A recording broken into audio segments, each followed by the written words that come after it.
સમાચારની શરૂઆત કરીએ તો અંબાલાલ પટેલે આગાહી ન કરવાની કરી જાહેરાત। વિજ્ઞાન જાથાના પડકાર બાદ નિર્ણય કરાયો છે। હવે આગાહી નહીં કરું તેવું અંબાલાલ પટેલ દ્વારા કહેવામાં આવ્યું છે। જયંત પંડ્યાએ પોલીસ ફરિયાદની ધમકી આપી હતી। વર્તારા કરનાર સામે કાર્યવાહીની ચેતવણી પણ આપવામાં આવી છે। જાથાના કેટલાક નિવેદનો હજુ પણ આવે છે અને આ નિવેદનો લગભગ ઘણી વખત પરંપરાગત જ્ઞાનના કુઠારાઘાત છે, આપણા ઋષિમુનિઓના જ્ઞાનના કુઠારાઘાત છે અને આ નિવેદનો જે છે એ યંત્રો નથી અત્યારે હાલ યંત્રોની જરૂર પણ નથી। આમ છતાં આ આગાહી અમે લોકકલ્યાણથી આપતા હતા અને હવે અમારી ઉંમર થઈ, આવા વિવાદમાં અમે પડવા માગતા નથી। હવે અમે આગાહી આપવા માગતા નથી। જ્યારે અમને કોઈ સપોર્ટ મળશે તો અમે આગાહી આપશું, પરંતુ અત્યારે અમે આગાહી બંધ કરીએ છીએ। એટલે જે અત્યારે મીડિયા ભાઈઓએ મારી પાસે આગાહી લેવા આવવું નહીં।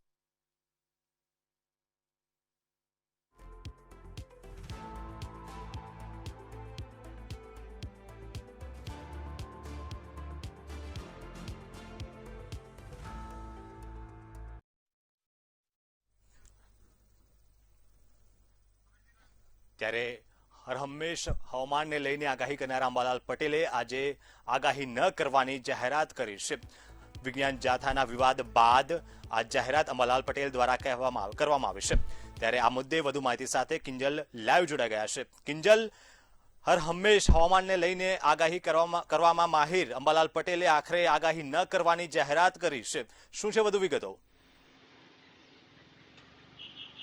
વિજ્ઞાન જાથા દ્વારા વધુ એક વખત જે જયંત પંડ્યા છે તેમના દ્વારા આજે કહેવામાં આવ્યું હતું કે જે વર્તારા કરતા જે લોકો છે તેમના દ્વારા જે આગાહી કરવામાં આવે છે તેને આગાહી છે તે સાચી નથી પડતી અને તેને જ લઈને અંબાલાલ પટેલ દ્વારા એવો નિર્ણય કરવામાં આવ્યો છે કે આગાહી છે તેઓ હવે નહીં કરે, કારણ કે તેમણે જે આગાહી કરે છે તે આગાહી તેમણે જે ગ્રહો નક્ષત્રો ઉપરથી કરે છે અને તેમને કોઈ સાધનની જરૂર નથી, તેમને કોઈ યંત્રની જરૂર નથી। તેમની પાસે જે તેમનું જ્ઞાનનો ભંડોળ છે અને તેના દ્વારા તેમણે આગાહી કરતા હતા, પરંતુ હવે જ્યાં સુધી તેમને કોઈ પણ જાતનો સપોર્ટ નહીં મળે, કોઈ પણ જાતની સહાય નહીં મળે ત્યાં સુધી તેઓએ મીડિયામાં આગાહી નહીં કરવાની જે જાહેરાત છે તે કરી દીધી છે। કારણ કે વારંવાર જે વિજ્ઞાન જાથા દ્વારા જે અંબાલાલ પટેલને જે પડકાર ફેંકવામાં આવે છે અને તેનાથી તેમણે એમ કહ્યું છે અંબાલાલ પટેલે કે હવે મારી ઉંમર છે તે ધીમે ધીમે થઈ રહી છે અને ઉંમરના કારણે હવે મારે કોઈ વિવાદોમાં પડવું નથી, કોઈને જવાબ આપવો નથી, કોઈ કટાક્ષમાં મારે પડવું નથી,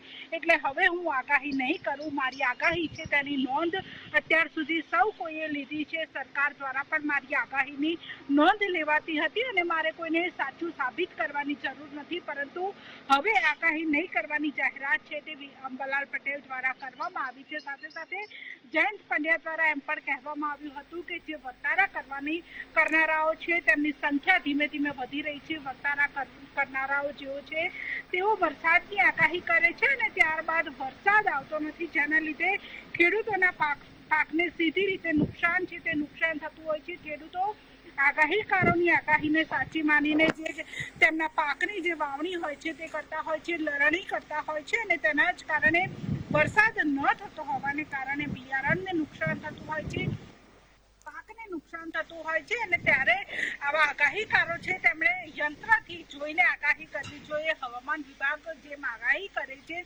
તેવી રીતે આગાહી કરવી જોઈએ ને જે આગાહીકારો છે તેમને એક પડકાર પણ ફેંકવામાં આવ્યો હતો કે હવે તેઓ પોલીસ ફરિયાદ પણ કરશે। એટલે હવે અંબાલાલ પટેલ છે કે જેઓ આગાહી માટે જાણીતા છે, આખું રાજ્ય તેમની આગાહી સાંભળતું હતું, તેમની આગાહીને લોકો પણ માનતા હતા, પરંતુ હવે કદાચ અંબાલાલ પટેલની આગાહી છે તે ગુજરાતમાં સાંભળવા ન મળી શકે। જી, સમગ્ર માહિતી બદલ કિંજલ આપનો આભાર।